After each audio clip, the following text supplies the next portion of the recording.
Ön sözümüzdə 40 ildən çox qələbə günü kimi qeyd etdiyimiz 9 maydan danışdıq.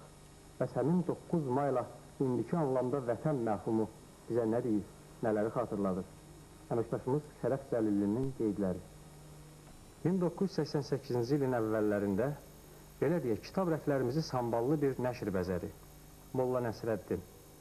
Böyük Mirzə Cəlilin dünyalarca məşhur olan Molla Nəsrəddin jurnalının 88 sayının bir kitabda cəmlənmiş nəşri.